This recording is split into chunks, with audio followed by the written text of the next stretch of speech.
Hello, everyone, and welcome back to another episode of the Bridging Impact Podcast, the podcast that is passing wisdom to the next generation of athletes, coaches, and parents to transform leaders on and off the court. And in today's episode, our guest is Mike Lahoud. Mike has a ton of experience in coaching baseball and also in administration, but now he is taking the opportunity and the time to work for Scouts Report to help players make the next level. And in our conversation today, it's a great episode. Even if your player doesn't play baseball, I know we focus a lot on basketball here on the Bridging Impact Podcast, but it's really insightful into understanding what it really takes to get to the next level and what coaches are looking for. So without further ado, let's dive in.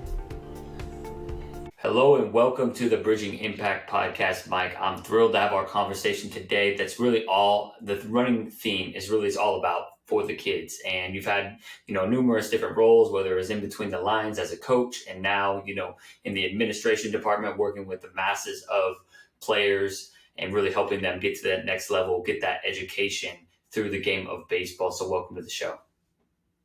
Thank you. I appreciate it, Justin. Awesome. Well, let's dive right in. I'd love for you to share with, the audience, what kind of impact the game of baseball has made on you. Well, I'm going to probably hit you with a corny cliche, but it really plays out for me as truth. Baseball is outside of my family.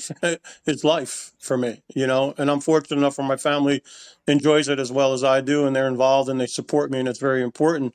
But, I've been involved in baseball for well over 30 years from a player, actually well over 30 years, from a player, to coaching, instructing, managing, helping kids get recruited, and from the lowest level to the highest levels. And, so I live and breathe baseball and everything that comes with it that can help a kid or young men reach their aspirations, have aspirations, and then reach them. Everything is built. Everything I've ever been involved with has come back to that.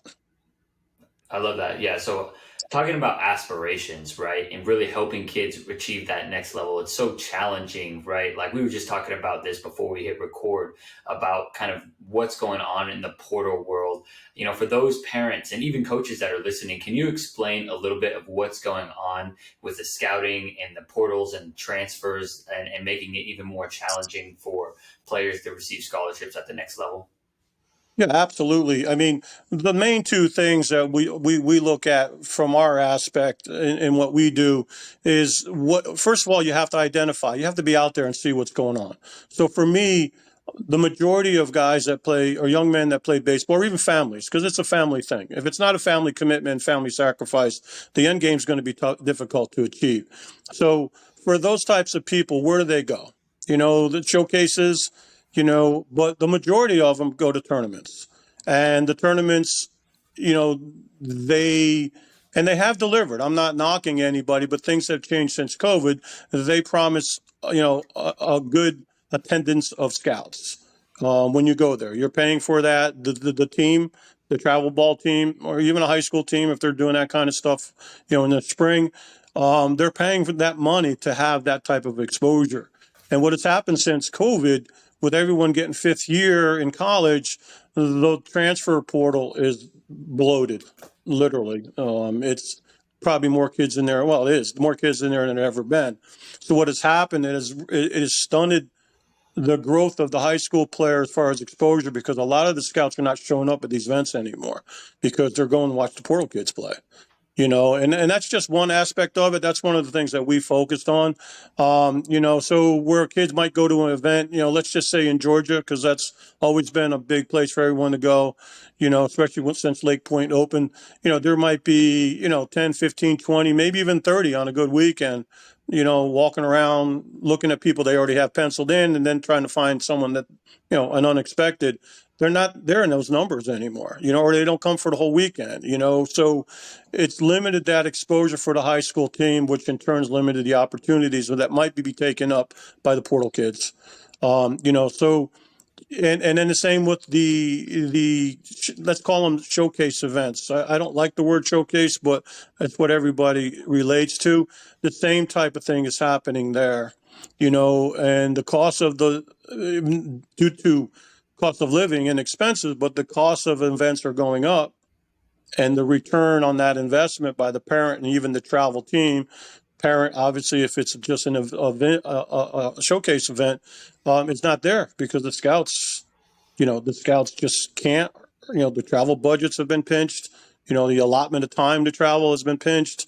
So there's a lot of things that have happened that hurt these young kids coming out of high school, and even these graduating JUCO kids who try to jump into something their junior year. Those opportunities are being limited. So it's difficult out there, and the dynamics have changed. The dynamics have changed, and that's really the big difference. Yeah, it does sound like the dynamics have changed, and the opportunities of the exposure pre-pandemic, right? When we wanted to get there, you wanted to have scouts in the stands that you paid for, but that return on investment isn't quite there anymore. And I'd love for you to share a little bit about Scouts Report and what you're involved in, and how you're hoping to make sure that kids are getting, like what we talked about, a good bang for their buck, because we're still going to showcases, we're still doing the same thing, but that return on investment isn't quite the same. And it's a big family commitment, as you had mentioned earlier. And I'd just love to learn a little bit more about that. Yeah, and I just want to preface it by saying I'm not saying anybody in these spaces, the showcases or the travel tournaments are doing anything wrong. There's not a hustle going on. It is what it is. The scouts are doing the best they can. It's just the conditions and the dynamics have changed. The same amount of effort being put forth. And look, and I was on that side too. I had travel teams, as you well know. And the same amount of effort was being put forward by everybody with the same type of goodwill towards the kids, and the results, just for some of the reasons and then more that we just spoke about, they haven't been able to be achieved. And so what I did was I decided to get out of, as you mentioned coming in your intro, from between the lines, and try to step back and be an organizer of events and maybe help the kids in mass. Because travel budget, that's another thing we didn't touch upon. Even if the scouts were there, and in some tournaments they are, I'm not saying they're not, but the cost to travel, some of these kids, especially the prospects, there's a lot of late bloomers out there that can eventually become a prospect, but the kids that are on the radar now, to be able to go at 8 different events, let's just say, well, I know you're on the West Coast, but we'll say coast, up and down the coast, and then for you, maybe into Arizona, us, maybe into Alabama and Georgia, maybe even Texas for both of us. It's tough for families, the gas, and you know what I'm talking about.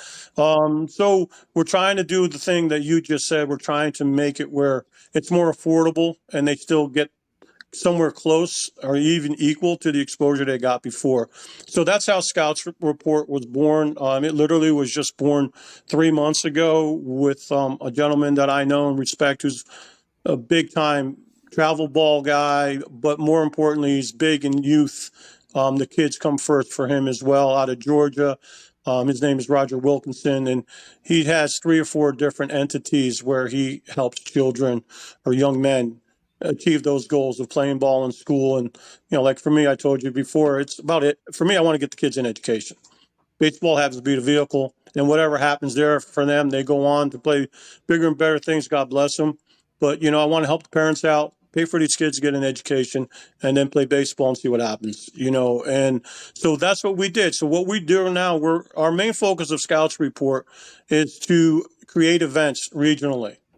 So you don't have to come and see us 4 or 5 times a year. You come to one of our regional events, and through the type of programming that we have, it's basically going to be like something kids can relate to, because everybody watches on the NFL Network when the combines come out. All right, okay. It's the baseball equivalency of a combine, with not so much of the individual exercises, but the 60-yard dash, maybe some shuttle runs, of course, in the field, fielding, running, in the cage, pitchers, catchers, all those things, and they're all going to be live streamed, every little aspect of it, doing interviews along the way, and we're going to make it fun for them. Number one, it's going to be less than most of the places, most of the showcases. They're going to be played at stadiums, recognizable stadiums, whenever we can. Right now, we've got 5 on the docket that are at stadiums, and They're going to be live streamed. We're going to have major league scouts only putting numbers on these kids, and it's a point system that we've come up with. And kids are going to create points through each one of the regional events. And at the end of the year, the kids with the highest points are going to be invited back for a national event to be played in front of more scouts. And like I said, the scouts will be college and pro, and the ones that can't make it, they'll be able to watch it on the live stream.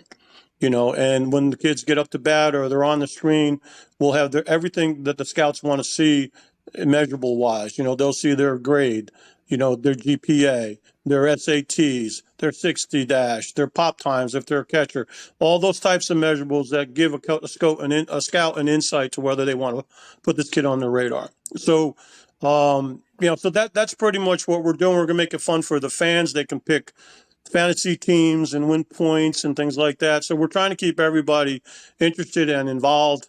And at the same token, you don't have to travel 8 weekends every summer and maybe another 6 in the fall if you can't. If you want to do that, that's great. You might get where you want to go as well, and we support that. But we feel this is a way to do it with a better return on your investment, dollar for dollar. And it's going to be fun. Yeah, no, it's going to be fun. That does sound like fun. It sounds like, trying to get everyone involved and engaged, right? You're talking about like kind of making it a little bit of like a, with the fantasy points and making sure that their stats are up there, but not just, exit velo and right and miles per hour that you can pitch. It's also, GPA and, some of these like intangible things. And for those that, the parents and even probably some of the coaches that are listening across sports, like what advice do you give them when, when they want to help their athletes, specifically try to reach that next level? What should they be looking for in opportunities to grow and hit that next level? Are you talking about scouts or families? I'm sorry, I missed that part. Talking about, for families. Families. Yeah. But the main thing, and this is the difficult part, all right? And I don't say this to be insulting because I'm a dad too. Okay. So everyone thinks their kid is the next Derek Jeter, right. And as well they should. But there comes a time when if you have the goals or you aspire, and your son does too, not just you, but your son or daughter, does too, has the aspirations to play ball in college, and possibly, if that sport allows it, we're talking about baseball, so it does, to maybe go on to sign a pro contract somewhere. The reality has to be at the forefront of everything. So you need to get an evaluation done by someone you trust, whether it be a scout, a coach, an instructor, that will tell you where, at least at that point where you get this done, they think your son projects. Scouting is all done on a projection, right? I come watch you play today. I've got to look at your mindset, your physical capabilities, what type of teammate you are. But I need to project that to 4 years, 3 years, 2 years from now when you're going to come play for me. So body is a big thing. So that's the next thing I was going to say. Physicality is a real thing, and it is a real thing in baseball as well. When you get in that 13, 14-year-old age, wherever you're comfortable letting your son get in a weight room, they need to get in a weight room. A scout told me a while back, that these kids have to prepare themselves for what they're about to put their body through, and that you're a sports guy, right? When they get to college, they're not playing 25, 30 games a year. They're playing twice that. And they have to prepare the body, so arm care has become a big thing, and I'm so for it. So that's the second thing. The third thing, which maybe should, and none of these aren't even in particular order, because the next one, a lot of people will say should be first, and I might be one of them, have to get their grades up, right? If you want to get some money to help you go to school, if you need that, it doesn't matter how good you are. If you don't have the grades, you don't get on the field or the court. So grades are a big thing. You got to work. There's a lot of sacrifice. There's a lot of commitment. You're going to miss things, that maybe the ordinary, I don't want to say ordinary, but the non-athletic kids, that sounds like an insult too. The kids who choose not to play sports don't have. They have their own types of sacrifice and commitment, but this is a commitment, and you have to work. There's another saying that scouts say, you become a prospect by what you do when nobody's looking. And that's so true. if you're only picking up a bat and a ball when you have a team event, whether it be a practice or a tournament, you're falling behind because there's so many kids baseball wise now. I'm sure it's all sports nationally that want the same spots at these colleges that you want. So if you're not getting better, you're literally falling behind due to the fact that everyone's passing you out.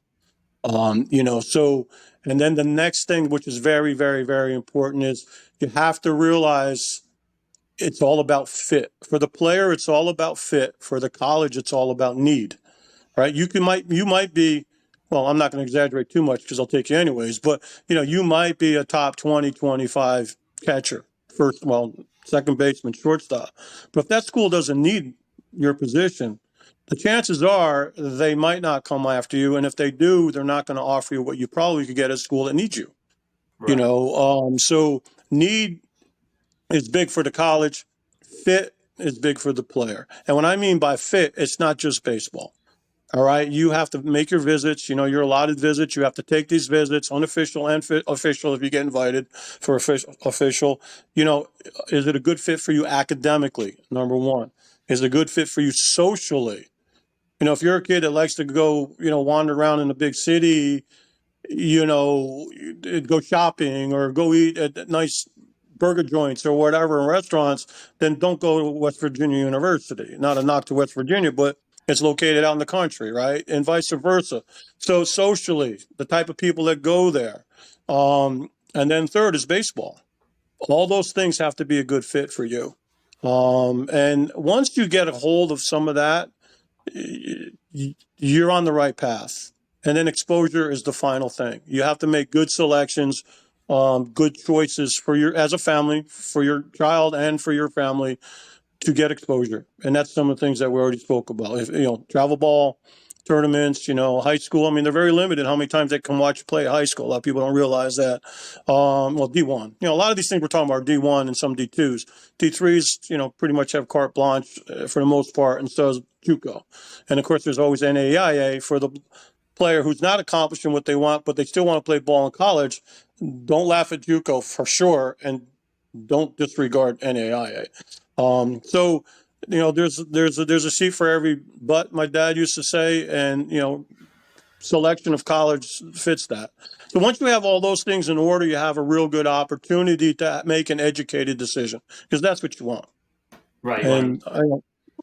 Right. Yeah, you want to make that educated decision where you're able to, look, and I think that's an interesting point. We're talking about that fit versus need, right? Like you may fit, somewhere baseball wise, but like you said, maybe out in the country, you're a city person, and that may just not be a fit where you're going to thrive because, as an athlete, right? It's a whole holistic picture. It's not just the field. It's not just the court, right? It's baseball players are humans, right? At the end of the day. And you talked about the importance of it, understanding the commitment that it is, right? Like not necessarily that other athletes, they may be super academic, but it is a commitment. And the games, all of our games are becoming international, right? You got kids in countries all over the world that want those spots. And so like there's more competition than ever.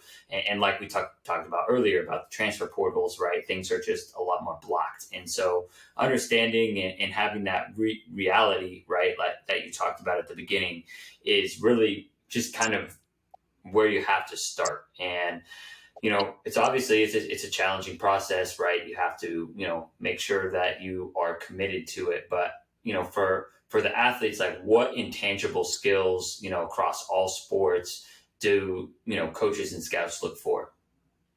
Well, physicality is right off the bat, right? I mean, your body is your billboard. I've had scouts speak to me on several occasions over the years about one of my players or someone who might be at an event that I was at and say, hey, I really like this Justin guy, but he looks a little overweight. Is he lazy? And I said, no, actually he's not. He's just having a hard time dropping it, but he needs help with his diet, and we're working on that. Oh, all right. So physicality is everything. Remember, your body is your billboard. Another thing that the kids have to realize too, you never know, wherever you're playing, there's a good chance that someone's watching you for the very first time. So good habits, having your uniform clean, matching socks, looking like you're part of the team and not trying to stand out. Those type of things are very, very important. I've had scouts come into a game, coming to watch a kid that they planned on coming and watching. Mike, we're coming to watch Justin this weekend. Can you make sure he's in the lineup at your 8:30 game?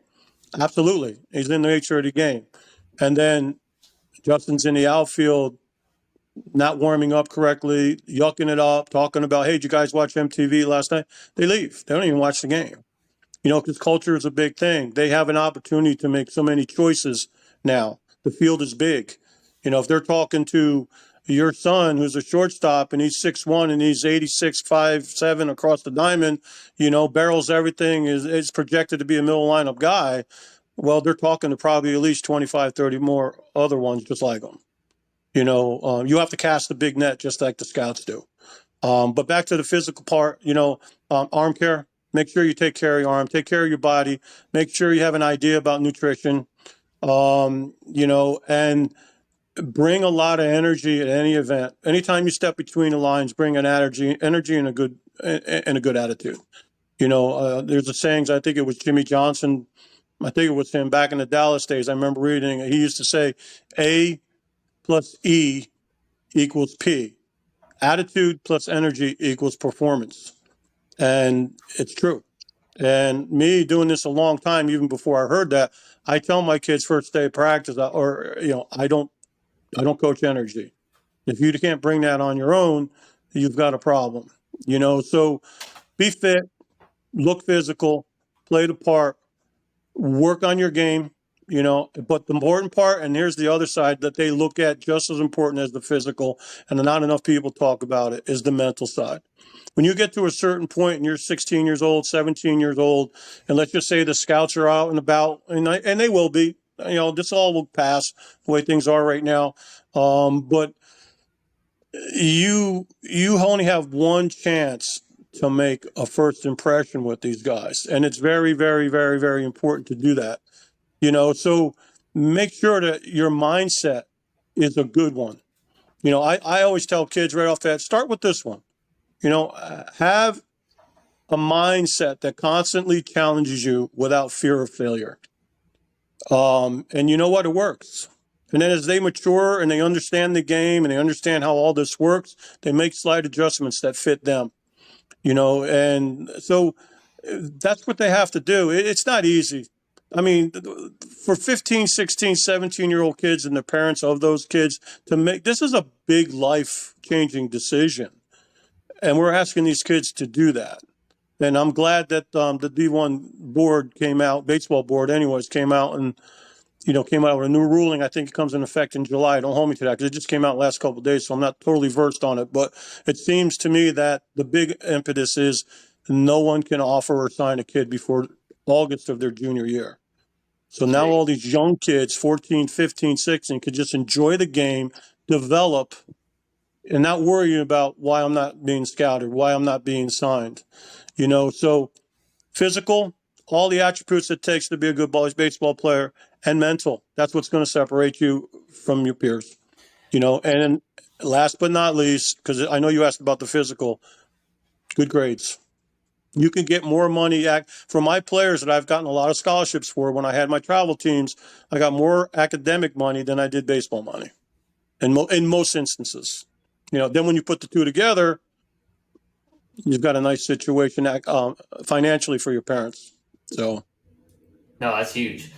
Putting together the academic and the baseball, right? Being able to do sport. And so you talk about, you only get one time for a first impression and the mental side of performance for, how to stand out for, being scouted. I'm curious, you talked about this rule right now, like when should parents and even coaches like myself, right? Like I'm working with like freshman and sophomore athletes, that have aspirations, right, to continue playing, college basketball and beyond. At what age should, players start looking to get recruited and go to that next level? / like what you just talked about, which I even coach little 10Us, right? That want to focus on development, because development, right? You can't get to the next level if you're not developing the proper skills. That's right. It's all about development, and people like to talk all about, social media can be really good, but it can be very discouraging at sometimes too, and it's important to develop yourself in a way where you're hitting all the bases that are important to you and what you want to aspire to be, so what you want to do is always, I always say somewhere around 16, but definitely by your junior year, you should have your field narrowed down to 6, 7 colleges that you feel fit your needs, as we spoke before, academically, baseball wise and socially. Um, but even prior to that, and I know I talked about how it's difficult for these guys to get out there right now, but they're still coming.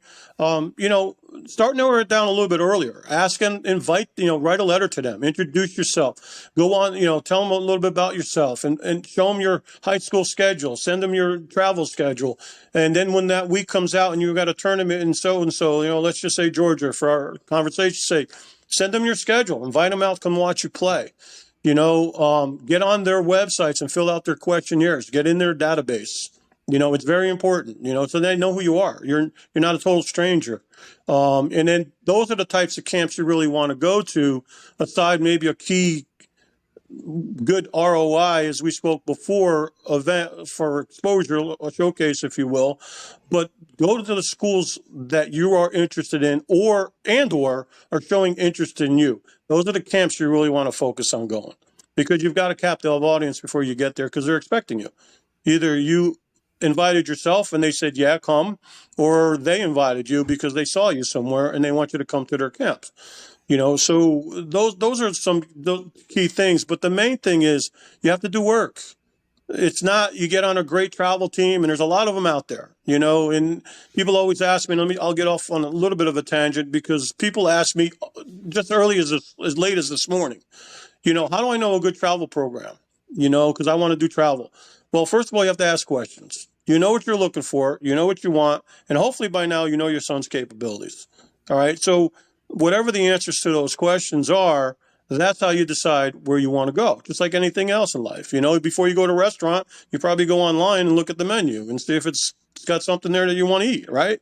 Same thing, and it's important to do that. But you have to know what's going on. You have to play a role in your own exposure. And another thing, don't get turned away unless you don't have confidence in your kid. It might tell you right off the bat he's not where you might think he's going to be. Let's just say a D1 prospect for conversation.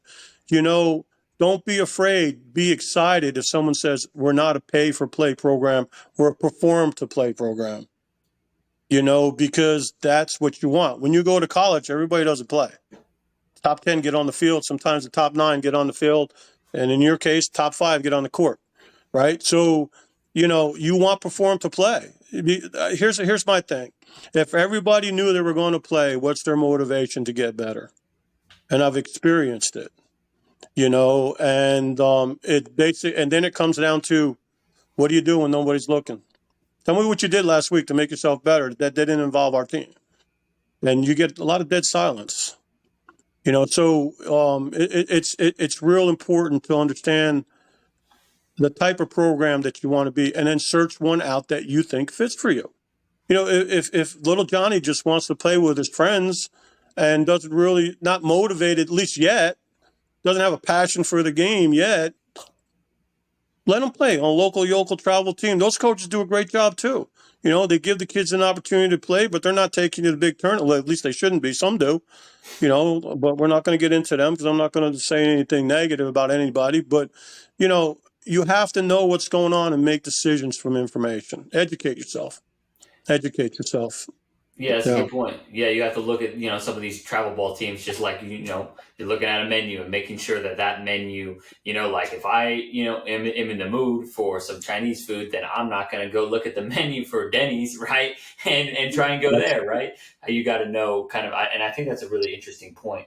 And I also want to talk about the point that you kind of helped me kind of connect something just as a coach, right? The perform to play model, and just Yeah. like really helping them, because I can share something real quick about an athlete that I put on the practice squad, right? And then he started busting his butt in practice and kind of beating players up. And I was like, what in the world is going on? So I activate him, and he ends up, in basketball he played about 9. That's like typically the rotation, and he ends up kind of being like that 7-8 guy, that defensive guy, that because he busted his butt, he performed to play. And I think that's, at the end of the day, like a lot of what we're kind of talking about is really what's going to set yourself up, right? You have to take initiative, right? Send those emails, fill out those databases. Like if you really want something, and I think those are the skills that I try and teach so that way they can have them when they graduate. And that's what I've learned here, like, oh, I'm reaching out to Mike so I can learn, have him on the show, and, always, asking and reaching out. And, in our kind of like the last 8th, 9th inning of our episode today, I'd just love for you to, share a little bit about what do you really hope these athletes get from this experience that they can carry with them later in life once they, hang up their cleats. Well, my goal is always the development of the young athlete, right? That's always my goal, no matter what side of the lines I'm involved in. Understand what it takes to play at the next level. Understand the sacrifice. Understand the commitment, time, and for your parents, money. It does cost some money. People like to knock that online, but they're the same people that are charged $100 an hour to give hitting instructions. So, you got to know what you're listening to and understand and pay attention, and then understand the physical side of it. Get in shape, develop yourself. Don't team jump. That's another big thing that's not good, because a lot of people that team jump are because they're not getting what they want. Everyone thinks their kid should be playing shortstop and batting third, and that's not the case. When you get on some of these really good perform to play teams, you might be the 7th or 8th best player. And if you don't like that, then prove the coach wrong, because they will put you these good programs that I'm very aware of and that I participate with and in and against all my life. They're there for the kids, and they're tough on you. That's what you want. I tell my kids, if you don't like me because I'm tough on you, wait till you play for someone who doesn't care. And there's truth in that. I only get hard on the kids I think have a shot. I don't pick and choose. I don't have favorites. My favorites are the ones that play hard and earn their spot. No matter who you are, what you are, where you come from, what soda you drink, it doesn't matter. It's all about development. And development, unfortunately, there's a lot of complacency out there because of entitlement. Everyone gets a trophy. You've heard all the terms. I think that's dangerous for the top level athlete, because, entitlement develops complacency, and complacency is kryptonite to development. And that's the main thing. Do what it takes. You have to do what it takes, but you have to know what you need to do. And there's different things to do as a freshman, sophomore, junior, seniors. There's different phases for you as an athlete in the recruiting process that you can help yourself, and make sure you're where you need to be to achieve what you want to do. And it's all about education. There's no magic potion. It just work hard. I always tell people it's amazing how lucky you get when you work hard. And that opportunity will come. That's another one. I'm a big cliche person because I'm a baseball guy. We're all cliches and nicknames, right? Yeah. So, I always say my definition is of good luck is when hard work meets opportunity. And that's so true in the recruiting process. You got to work hard, wait for your opportunity, and go out and have fun. A lot of guys freeze up. I had a guy, he ended up signing with the Phillies, and I don't want to name his name because this might be embarrassing to him, but it's not. It's actually just how kids are at 16, 17-year-old. Big lefty, he was 90 plus, 6'5", 6'6". Wasn't even growing yet. He was 16, 17 years old. All these head coaches were coming to watch him play. And then one day we're in a tournament that was pretty centrally located in the Northeast. And a lot of the schools that he wanted to go or were interested were in that area. So I had 7 head coaches come and watch him pitch. Dude, he couldn't throw a strike. He couldn't throw a strike. But you know what? They don't care. They're not looking for results. They're looking for projection. Because they understand you're nervous. Go out and have fun. Let your God-given abilities take over. and show you know the game. Learn the game. If you don't watch TV and you don't watch baseball, it's going to be very difficult to develop mentally as far as the IQ part of sports on the field. And nowadays, athletes are bigger, faster, stronger. The games, even baseball, slow-paced game, right? It's played at a much more aggressive pace. They throw harder, they run faster. So you don't have, back in the day, you used to look cool, catch a ground ball, third base, shortstop, pat the glove, throw it across the diamond. You do that now, and they're beating out the throw. Right. Things like that. You have to play at the pace. Bring the energy, bring the attitude. So it's a lot of things, but it's doable. It's definitely doable, but you got to want it. Don't fall in love. And a lot of these things I'm going to say right now have to do with the parents. Parents should just sit back and enjoy it. Don't live, through your children. Let them make their choices. You support them, good or bad, and just root them on. Let them go out there and play the game. Let them go out there and play the game. Don't worry about, parents like to post and boast, right? They want to get their kid recruited as early as they can so they can post it and boast it, and they want the damn brain, right? They want to go to North Carolina. They want to, no, that might not be the right route for your son. Let them play, have fun, let your God-given ability take over, learn from your mistakes. There's no such thing as winning and losing when you look at it that way, right? There's winning and there's learning. And that's the right aspect to bring to a game. And that's what scouts want to see. They don't expect, you can strike out 3 times, and the guy after you can hit 2 home runs, but your mechanics are so much more solid. They're going to recruit you because it projects to the next level. The guy with the long loopy swing that happened to hit an 82-mile-an-hour fastball over the fence is not going to make it to the next level when they're throwing 92 for warm-ups. Right. But the kid who struck out and was right on the ball, maybe his timing was off a little bit, but his mechanics were tight. That's the kid they're going to look at, so there's no failure there as long as you're doing the best you can. The fear of failure is a big thing with a lot of young athletes. And unfortunately, a lot of it comes from that. They're afraid of that car ride home, and I hate to say that, but it's honest. It's honest. That's a great place to leave off. I think just like, you got to earn it, right? At the end of the day, you got to earn it, right? You're not going to be entitled that next spot, and just kind of put your head down, put the work in, and create your own luck, like you say. And so, where can people find and connect with you and learn more about Scout Support if they're interested? The best thing right now, I'm on social media, and don't ask me to give you my handles because I have no idea what they are. But I'm on Twitter and Facebook mostly, and of course that goes to Instagram and scoutsreport.com. Scouts with a Z though, not an S. So it's SCOTZ report.com. So that's the best way of reaching me. And then all our events are on there. We have got 5 events already set up, regionally. We're working on more, and all that's on there. The itinerary for what we do at an event, you'll see how encompassing it is, all the things that you get that maybe you're not getting at other events. They're not pitcher centric. They're all players get the equal exposure and look, and anything else that's on there. And then if not, you look over at About Us, and my phone number's down there. Just give me a call. All right. Give me a call. Perfect. Yeah, I appreciate your time so much today, Mike. I learned a lot. I got a full page of notes, got a lot of little clips. So that's great. I enjoyed myself. Awesome. I enjoyed myself, and thank you for having me on. I appreciate it. Thank you for listening to this episode of the Bridging Impact Podcast. We'd love it if you would like, subscribe, leave a comment and a review on whatever platform you're on. It's the best way to help us grow. We appreciate you for doing that. We'll shout you out on social media. I'd also love if you connected with me on social media. Let me know your thoughts. And this is why I do it. I want to share knowledge and wisdom from experienced leaders to people like yourself and myself, so we can have this dialogue and move forward, make an impact on the world. So stay tuned, stay subscribed. Cheers.